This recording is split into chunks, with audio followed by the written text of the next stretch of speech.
قال تعالى في كتابه الكريم: هو الذي أنزل عليك الكتاب منه آيات محكمات هن أم الكتاب وأخر متشابهات فأما الذين في قلوبهم زيغ فيتبعون ما تشابه منه ابتغاء الفتنة وابتغاء تأويله وما يعلم تأويله إلا الله والراسخون في العلم يقولون آمنا به كل من عند ربنا وما يذكر إلا أولو الألباب. روى الإمام البخاري رحمه الله في كتاب التوحيد عن أبي هريرة رضي الله عنه قال: قال النبي صلى الله عليه وسلم: يقول الله تعالى: أنا عند ظن عبدي بي. أما بعد، فإن خير الحديث كتاب الله وخير الهدي هدي محمد صلى الله عليه وسلم وإن شر الأمور محدثاتها وكل محدثة بدعة وكل بدعة ضلالة وكل ضلالة في النار. تمام تر کبریائی، بڑائی، اچھے کلمات خالق کائنات کے لیے، رازق کائنات کے لیے، جس کے بغیر نہ تو آج تک کسی کی بنی اور نہ ہی قیامت تک بن سکے گی.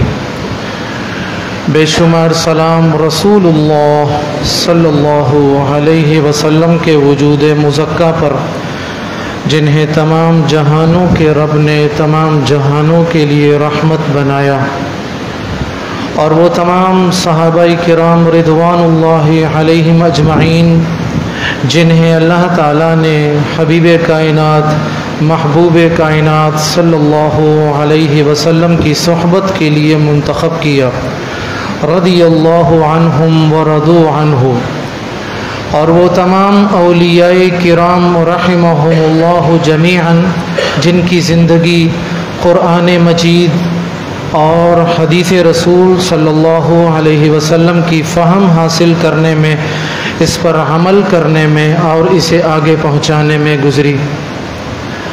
میرے قابل احترام سامعین، اس دعا کے ساتھ میں آغاز کروں گا: اللہ تعالیٰ مجھے بھی اور آپ سب کو اپنے انہی محبوب اولیاء کرام کی صف میں شامل کرے. میرے قابل احترام سامعین، اسلام دین فطرت ہے، دین کامل ہے، اچھائی کو پسند کرتا ہے، خیر کو پسند کرتا ہے، برائی کو ناپسند کرتا ہے، برائی کی تمام تر جتنی بھی شکلیں ہیں وہ شکلیں بھی ناپسند کرتا ہے، برائی کی طرف جانے والے راستوں کو نہ صرف روکتا ہے بلکہ ان کو سخت ناپسند کرتا ہے. یہ اسلام کا مزاج ہے. اسلام سے زیادہ خوبصورت ایسا دین ہو ہی نہیں سکتا جو میری اور آپ کی فطری، جسمانی، روحانی تمام تر ضروریات کا خیال رکھتا ہو. اس حوالے سے آج میں جس موضوع پر بات کرنا چاہوں گا وہ میری اور آپ کی سوچ ہے. چونکہ سوشل میڈیا نے، ہماری سیاست نے، ہمارے ارد گرد کا جو ماحول ہے اس کو اس قدر متاثر کیا ہے کہ جب کوئی واقعہ رونما ہوتا ہے، جب کوئی بات ہمارے سامنے آتی ہے تو ہم سب سے پہلے اس کا منفی جو پہلو ہوتا ہے اس کو ہائی لائٹ کرتے ہیں، منفی بات اس میں تلاش کرتے ہیں، اس میں تنقید کرتے ہیں اور اس کو نقد کے حوالے سے پھر سوشل میڈیا پر بھی نشر کرتے ہیں. حالانکہ دین کا مزاج یہ ہے، ہر بات جو ہوتی ہے وہ قابل تنقید نہیں ہوتی، نہ ہر بات پر تنقید کی جانی چاہیے. بطور مسلمان میری اور آپ کی ذمہ داری تو یہ ہے کہ میں اور آپ منفی سوچوں سے بچتے ہوئے مثبت سوچوں کو اختیار کریں. اللہ تعالیٰ نے قرآن مجید میں ایمان والوں کی بلکہ عقل مند لوگوں کی، دانشوروں کی یہ پہچان بتائی ہے کہ جب ان کے سامنے کوئی واقعہ رونما ہوتا ہے، خواہ وہ واقعہ کتنا ہی ناپسندیدہ، نقصان دہ، کیوں نہ ہو ایمان والے اس میں سے مثبت پہلو نکالتے ہیں. اور اگر اس کی مثالیں میں دینا چاہوں تو بہت ساری مثالیں دی جا سکتی ہیں. کورونا ایک اعتبار سے شر تھا ہمارے لیے. بہت سارے خوبصورت وجود ہم سے جدا ہوئے اس مرض میں مبتلا ہو کر، لیکن اس کا ایک مثبت پہلو یہ تھا کہ جتنی رغبت لوگوں کی، عام لوگوں کی اسلام کی طرف اس کورونا کے دنوں میں بڑھی ہے، میں نے اپنی پچھلی 40-45 سالہ زندگی میں اتنی رغبت نہیں دیکھی. لوگوں کے مسجد میں تراویح پڑھنے پر پابندی لگائی گئی تھی. لوگوں نے اپنے گھروں میں ہر تیسرے گھر میں تراویح ہو رہی تھی. اس واقعے کے بعد کتنے لوگ جو کبھی زندگی میں مسجد کو پسند نہیں کرتے تھے، میں ان میں سے 7-8 سے واقف ہوں جنہوں نے اپنے بچوں کو قرآن حفظ کے لیے مدارس میں داخل کروایا، اور ان میں سے 2-3 جنہوں نے اپنے بچوں کو باقاعدہ جامعات اور مدارس میں داخل کروایا. ہر بات کا مثبت پہلو ہوتا ہے، لیکن جب ہم نے کوئی ہائپ کریٹ کرنی ہوتی ہے، پینک سچویشن کریٹ کرنی ہوتی ہے، تو ہم اس کا منفی پہلو زیادہ اجاگر کرتے ہیں. یہ اسلام کا موقف نہیں ہے. یہ اسلام اس بات کی تاکید ہمیں نہیں کرتا. یہ جو آیت میں نے آپ کے سامنے پڑھی سورہ آل عمران کی آیت ہے، سنیے ذرا اس آیت کا سادہ سا ترجمہ. هو الذی انزل علیک الکتاب، وہی اللہ جس نے محمد صلی اللہ علیہ وسلم آپ پر کتاب نازل کی. منہ آیات محکمات، اسی کتاب میں ایسی آیات ہیں جو محکم ہیں، واضح ہیں، صریح ہیں، کلیئر ہیں، سمجھ میں آنے والی ہیں، اور ان پر عمل بھی بآسانی کیا جا سکتا ہے. ہن ام الکتاب، اور یہ ہیں اصل کتاب جو میرے لیے اور آپ کے لیے مشعل راہ ہیں، رول ماڈل ہیں، جن کا اختیار کرنا ہمارے لیے لازمی ہے. وَأُخَرُ مُتَشَابِهَاتٌ، کچھ باتیں، کچھ آیات ایسی ہیں جو ہماری سمجھ میں نہیں آتی. مثال کے طور پر الف لام میم، اس کا کیا مطلب ہے ہمیں نہیں پتا، نہ ہمیں بتایا گیا. فَلَا تَقْرَبَا هَذِهِ الشَّجَرَةَ، آدم اور حوا تم اس درخت کے پاس مت جانا. یہ کون سا درخت تھا ہمیں نہیں پتا. عزیز مصر کی بیوی کا نام کیا تھا ہمیں نہیں پتا. علم آدم الاسماء كلها، اللہ نے آدم کو تمام نام سکھا دیے. کون سے نام سکھائے ہمیں نہیں پتا. بہت ساری ایسی باتیں ہیں قرآن مجید میں جو ہمیں نہیں بتائی گئی، اللہ کے نبی نے ان کی وضاحت نہیں کی. ان کو چھوڑ دیجئے. اس کا مطلب یہ ہے کہ ان باتوں کو نہ جاننے میں عافیت ہے، ان باتوں کی کھوج میں نہ جائیں. اصحاب کہف کے کتے کا نام کیا تھا؟ انتہائی فضول قسم کی مصروفیت ہے. حروف مقطعات کے معانی تلاش کریں، اس کے اندر راز اور سر تلاش کریں، وقت کو ضائع کرنے والی کیفیت ہے. یہ متشابہات ہیں. معلوم ہوا قرآن میں میرے اور آپ کے سامنے 2 قسم کی آیات آئیں، محکمات اور متشابہات. 1 منٹ کے لیے سمجھنے کے لیے جو محکم آیات ہیں، جو واضح ہیں، ان کا نام رکھ لیجئے مثبت، اور جو متشابہ ہیں ان کا نام رکھ لیجئے منفی، یعنی سمجھ میں نہ آنے والا. اب اللہ تعالیٰ اس آیت میں آگے بتاتے ہیں کہ اہل ایمان کے سامنے جب یہ دونوں قسم کی آیات آتی ہیں تو وہ کرتے کیا ہیں. سنیے ذرا. فَأَمَّا الَّذِينَ فِي قُلُوبِهِمْ زَيْغٌ، جن کے دلوں میں کجی ہوتی ہے، ٹیڑھ ہوتی ہے، جن کے دلوں میں بدماشی ہے، شیطانیت ہے، جن کے دلوں میں تخریب کاری ہے، وہ کیا کرتے ہیں؟ فَيَتَّبِعُونَ مَا تَشَابَهَ مِنْهُ ابْتِغَاءَ الْفِتْنَةِ، وہ ہمیشہ ہر واقعے کے منفی پہلو کی طرف لپکتے ہیں، کوشش کرتے ہیں کہ منفی پہلو کو زیادہ نمایاں کیا جائے، اور اس کو وہ اپنی دانشوری گمان کرتے ہیں کہ کتنی تحقیق کی ہے، کیا زبردست پوائنٹس نکالے ہیں. یہ ان لوگوں کا ذکر کیا جو کہ منفی سوچ والے ہیں. کہا یہ لوگ فتنہ بپا کرنے والے ہوتے ہیں. وابتغاء تأویل، اور اس کی وہ الٹی سیدھی تعویلات کرتے ہیں اپنی طرف سے. کہا کہ عزیز مصر کی بیوی جس نے یوسف کو بہکایا تھا اس کا نام زلیخا تھا. بھئی کیا ضرورت ہے؟ اگر ہمیں نام نہیں پتہ چلتا تو کیا ہمارا دین نامکمل رہ جاتا ہے؟ ہمیں اگر نہیں پتہ چلا کہ جس درخت کے پاس سیدنا آدم علیہ السلام کو جانے سے روکا گیا تھا اس درخت کا نام نہیں پتہ چلے گا تو کیا ہمارا دین نامکمل رہ جائے گا؟ یہ سمجھنے والی بات ہے۔ اس کے بعد اللہ تعالیٰ کہتے ہیں وَمَا يَعْلَمُ تَأْوِيلَهُ إِلَّا اللَّهُ۔ دیکھو جن باتوں کو اللہ نے قرآن میں نہیں بتایا، رسول اللہ صلی اللہ علیہ وسلم نے اپنی احادیث میں نہیں بتایا، ان کے حقیقی معنی صرف اللہ جانتا ہے۔ حروف مقطعات کے بارے میں ہم کیا کہتے ہیں؟ واللہ اعلم بمرادہ، کہ اللہ ان کا معنی جانتا ہے۔ ہم یہ بھی نہیں کہتے محمد اعلم بمعنہ، ہم یہ بھی نہیں کہتے کہ محمد صلی اللہ علیہ وسلم اس کا مطلب جانتے ہیں۔ آگے اللہ تعالیٰ ایمان والوں کی بات کرتا ہے، کہتا ہے والراسخون فی العلم، جو اچھی سوچ والے ہوتے ہیں، مثبت سوچ والے، پازیٹیو اپروچ والے، خوبصورت لوگ، وہ کیا کرتے ہیں؟ یقولون آمنا بہ، ان کا کیا موقف ہوتا ہے؟ ان کا ماٹو کیا ہوتا ہے؟ آمنا بہ، بھائی ہم نے مان لیا، ہم ایمان لے آئے، ہماری سمجھ میں آئے یا نہ آئے ہم نے اس کو مان لیا۔ اگر میں دین کو ماننے کے لیے اپنی عقل کی بنیاد پر کوشش شروع کروں تو عقیدہ آخرت میں نہیں مان سکتا۔ قبر کا عذاب برحق ہے، قرآن میں بھی ذکر ہے، احادیث میں بھی ذکر ہے، لیکن اگر میں عقلی بنیاد پر اس کو چیک کرنا چاہوں، ماننا چاہوں، قبول کرنا چاہوں تو میرے سامنے سب سے بڑا سوال یہ کھڑا ہوتا ہے کہ حساب کتاب تو آخرت میں ہونا ہے، آخرت سے پہلے قبر میں عذاب ثواب کیا ہے؟ یہ اس کا پچھلے 1400 سال سے جتنے لوگ اس حوالے سے گمراہ ہوئے، کوششیں کر کر کے تھک گئے ہیں، قیامت تک لگے رہیں گے، اس بات کا جواب نہیں ملے گا۔ اس میں عافیت کس بات میں ہے؟ آمنا بہی، مان لیجئے۔ جس بات کی وضاحت اللہ نے نہیں کی اور اللہ نے کہا کہ اس کو مانو، اس کو ماننے میں عافیت ہے۔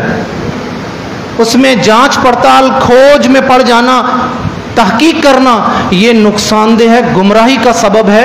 تقدیر کے حوالے سے بھی اللہ نے یہی کہا ہے، اللہ کے رسول نے یہی کہا ہے نا کہ جو تقدیر کے مسئلے میں کھوج میں پڑے گا، جانچ پڑتال میں پڑے گا، وہ گمراہ ہو جائے گا۔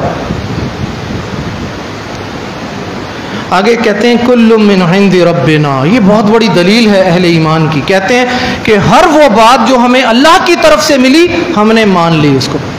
اللہ نے کہا 5 وقت کی نماز پڑھنی ہے، اب میری عقل تو یہ آج تک نہیں بتا سکی کہ نمازیں 5 وقت کی کیوں ہیں، مجھے تو نہیں بتا سکی آج تک میری عقل۔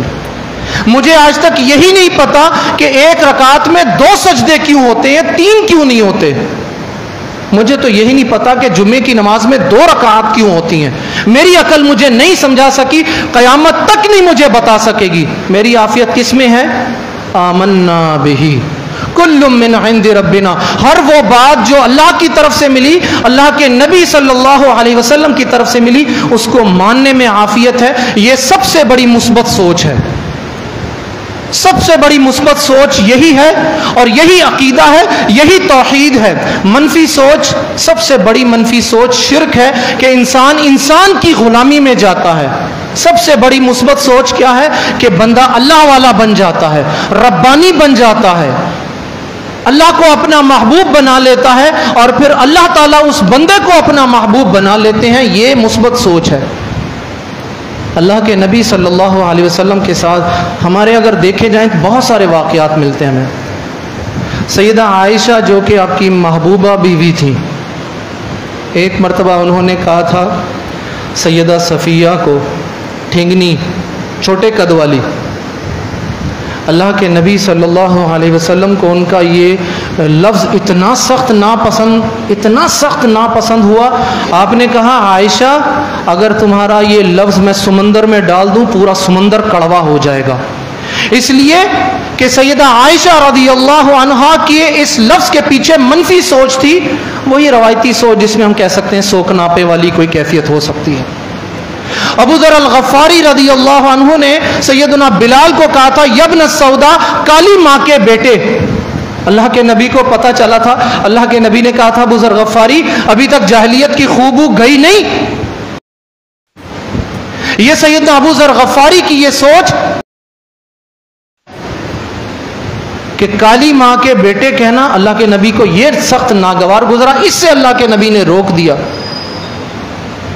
اللہ کے نبی صلی اللہ علیہ وسلم نے اپنے صحابہ کو بھی اس بات سے یہی بات کی کہ منفی سوچ کو مت اپروچ کریں، پازیٹیو اپروچ کو حاصل کرنے کی کوشش کریں۔ غیبت کیا چیز ہے؟ یہ منفی سوچ ہے۔ جھوٹ کیا چیز ہے؟ منفی سوچ ہے۔ چغلی کیا چیز ہے؟ منفی سوچ ہے۔ بدگمانی کیا چیز ہے؟ منفی سوچ ہے۔ الزام تراشی منفی سوچ ہے۔ گالم گلوچ منفی سوچ ہے۔ دین نے ہمیں ہر جگہ منفی سوچ سے روکا ہے۔ منفی سوچ کیا ہے؟ شر ہے، نقصان پہنچانے والی ہے۔ آج ہماری سیاست نے جو ایک دیکھ لیجئے کیا صورتحال بنائی ہوئی ہے۔ میں بڑا یقین کریں بہت کوڑتا ہوں اور کبھی کبھی رونا بھی آتا ہے اپنے نوجوانوں پر کہ جب ہم سیاست کی محبت میں، سیاسی قائدین کی محبت میں الجھ کر دین کو فراموش کر دیتے ہیں۔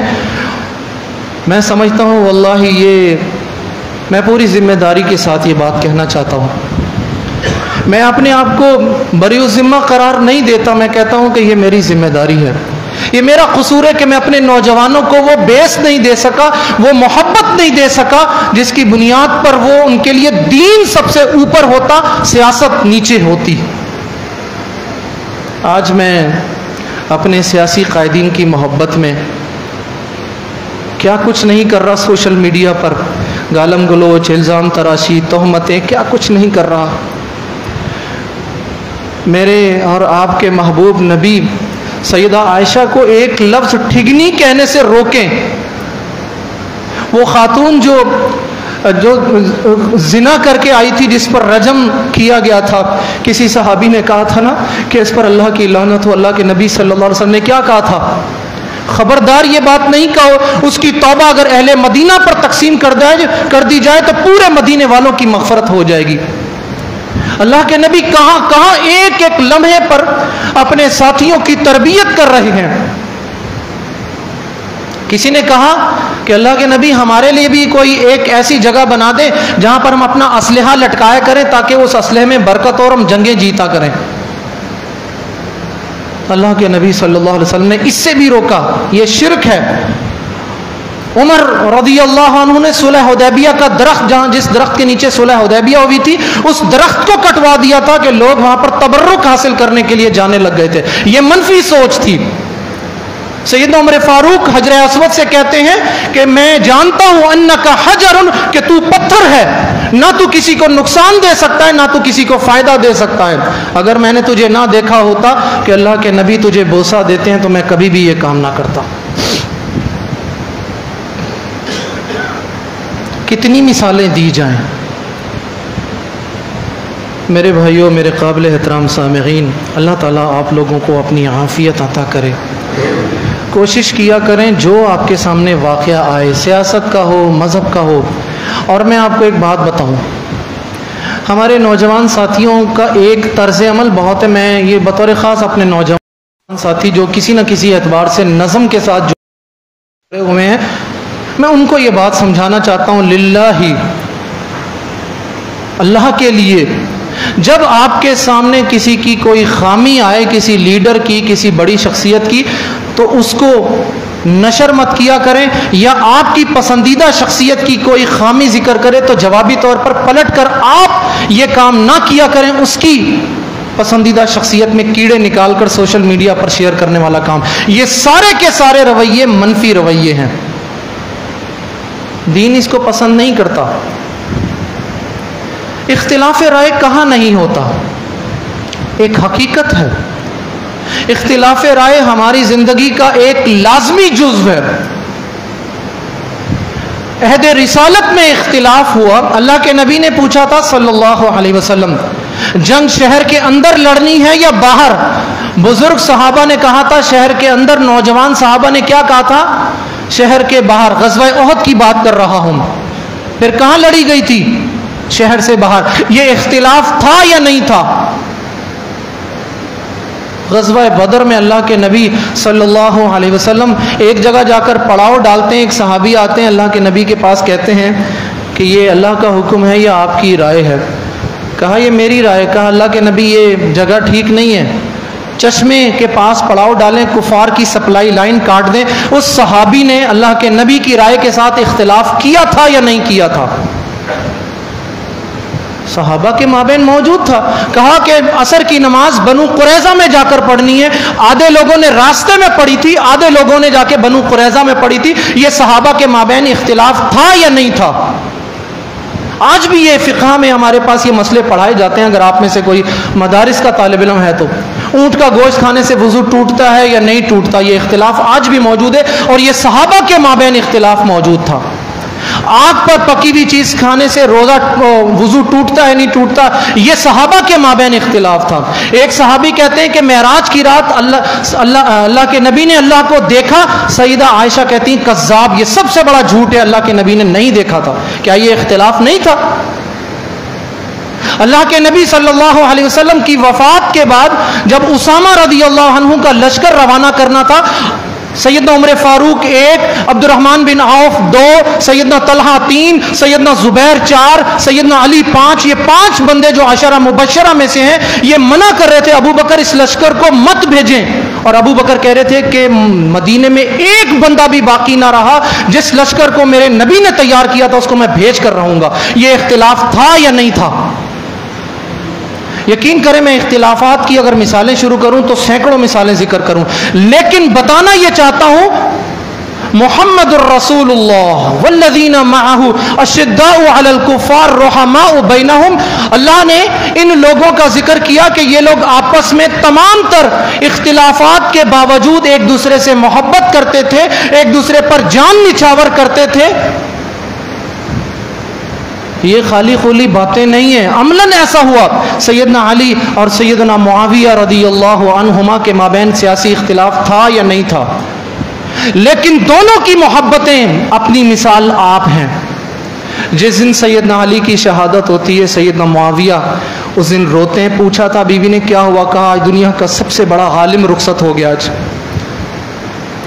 روم کے بادشاہ نے کہا تھا معاویہ سنا ہے تمہارا بادشاہ تم سے ناراض ہو گیا، آ جاؤ، دولت بھی دوں گا، مال بھی دوں گا، حکومت بھی دوں گا، سب کچھ دوں گا. کہا خبردار، اگر علی کی طرف نظر بھی اٹھا کر دیکھی تو اس کے لشکر میں سب سے پہلا جو سپاہی تمہیں ملے گا وہ معاویہ ملے گا. یہ تھی ان لوگوں کی محبتیں آپس میں، تمام تر اختلافات کے باوجود ایک دوسرے کو تحفے تحائف دینا.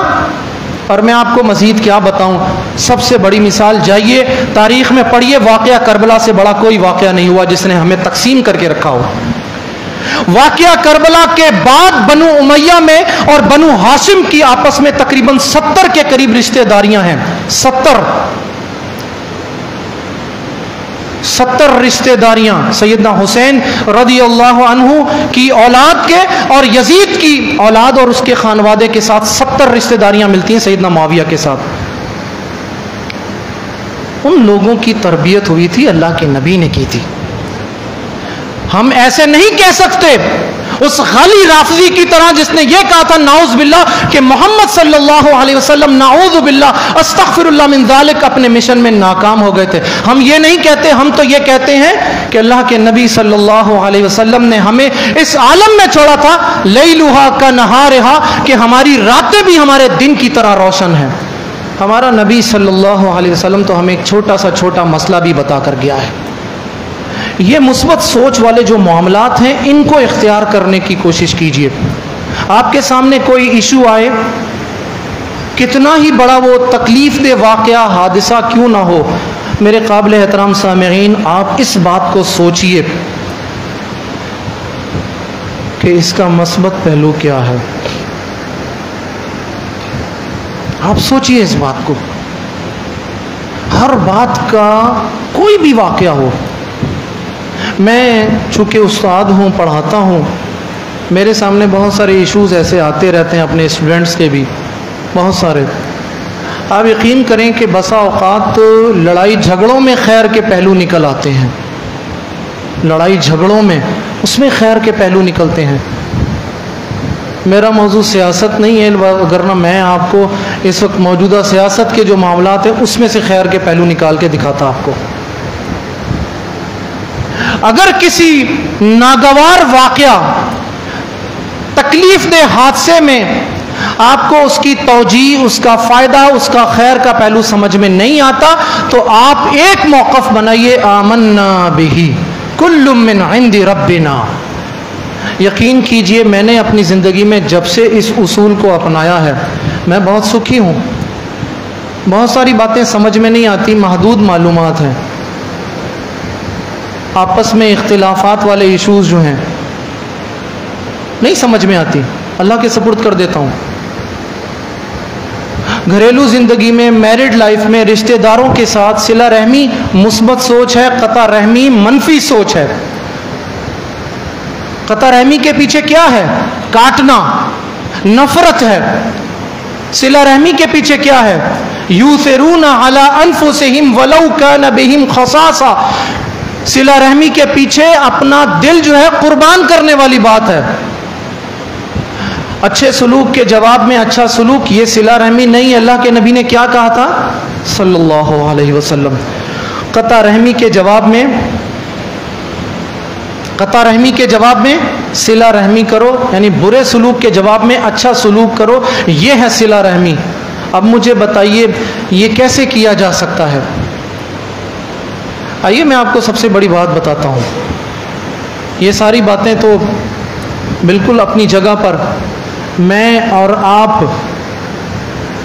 مسلمان بننے کے لیے، مسلمان ہونے کے لیے، اپنے اسلام پر استقامت کے لیے کون سے کلمے کے محتاج ہیں ہم لوگ؟ لا الہ الا اللہ. ذرا مجھے بتائیے کہ اس لا الہ کا ترجمہ کیا ہے؟ اس لا الہ میں سب سے پہلے جو بات مجھے اور آپ کو بتائی گئی وہ یہی ہے، لوگوں اپنے ذہن کی تمام تر منفی سوچیں ختم کر دو، جھڑک دو، دماغ سے نکال دو. جب تک تمہارے دماغ میں، تمہارے دل و دماغ میں غلط بات رہے گی اس وقت تک الا اللہ والا معاملہ نہیں ہو سکتا. لا اکراہ فی الدین قد تبین الرشد من الغی فمن یکفر بالطاغوت ویؤمن باللہ. جب تک میں اور آپ منفی سوچ کو اپنے دماغ سے نہیں نکالیں گے، یؤمن باللہ، اللہ پر ایمان والا مرحلہ مکمل نہیں ہوگا ہمارا. ہماری تو بنیاد یہ بنتی ہے، لیکن ہم نے ہر جگہ منفی سوچ کو استعمال کیا ہے. ہم سے اختلاف رائے برداشت نہیں ہوتا. کوئی مجھ سے کہتا ہے کہ آپ غلط ہیں. پچھلے دنوں ایسا ہوا جی، بھئی سیاسی پسند ناپسند تو سب کا حق ہے نا جی، میرا بھی حق ہے. ایسا ہوا جی کہ وہ میں نے کسی سیاسی واقعے پر نا اپنی فیس بک وال پر لکھ دیا الحمدللہ. بلیو می، اس الحمدللہ پر میرے ان باکس میں گالیوں کی وہ بوچھاڑ تھی، میں ایک عرصے تک میں فیس بک بند کر کے بیٹھا رہا ہوں. صرف ایک الحمدللہ لکھنے پر مجھے یہ گالیاں برداشت. اور ان گالیاں دینے والوں میں وہ لوگ تھے جو میرے ساتھ فیس بک میں میرے ساتھ موجود تھے، جو ان میں سے ایک میرا شاگرد بھی تھا. تو اس کی غلطی نہیں تھی، یہ میری غلطی تھی. میں اس کی تربیت نہیں کر سکا تھا، اس کو بتا نہیں سکا تھا کہ میری اور تمہاری محبت کی بنیاد اللہ ہے، میری اور تمہاری محبت کی بنیاد سیاست نہیں ہے. ہم سے اختلاف رائے برداشت نہیں ہوتا، ہم فوراً بدلہ لینے پر اتر آتے ہیں. ذرا آئیے صحابہ کرام رضوان اللہ علیہم اجمعین، جن کو میرا اور آپ کا رول ماڈل بنایا گیا تھا، ذرا ان کی طرف دیکھیں تو صحیح. ذرا ان کے کیا واقعہ افق آپ کو پتہ ہے کیا ہے؟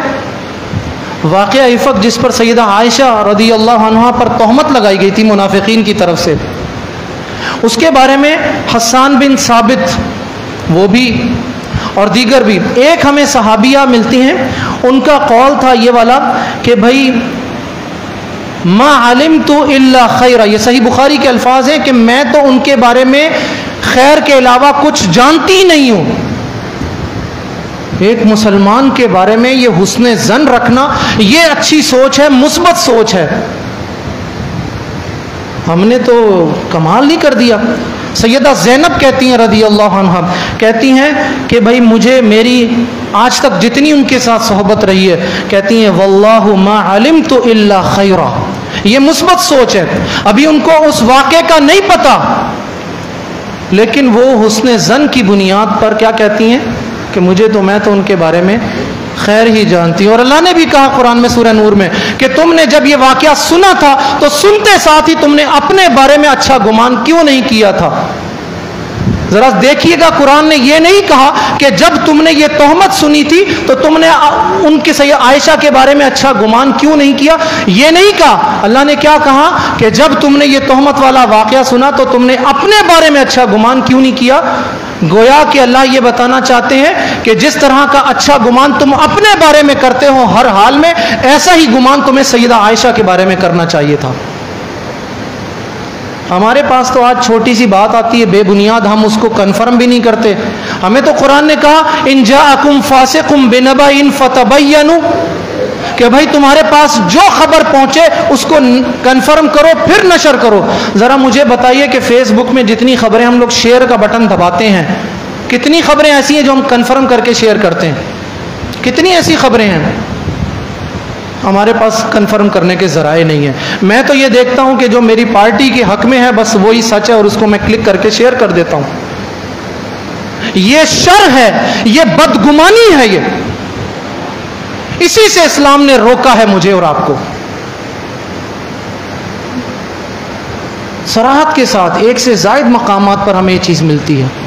اللہ تعالیٰ سے میں دعا کرتا ہوں اللہ تعالیٰ مجھے اور آپ کو اس بات کی توفیق عطا فرمائے کہ ہم اپنی روزمرہ زندگی میں، سیاسی زندگی میں، تجارتی زندگی میں، سوشل لائف میں، سماجی زندگی میں حسن ظن، اچھی سوچ رکھنے والے بنیں اور بدگمانی سے اور بری سوچوں سے اجتناب کرنے والے بنیں۔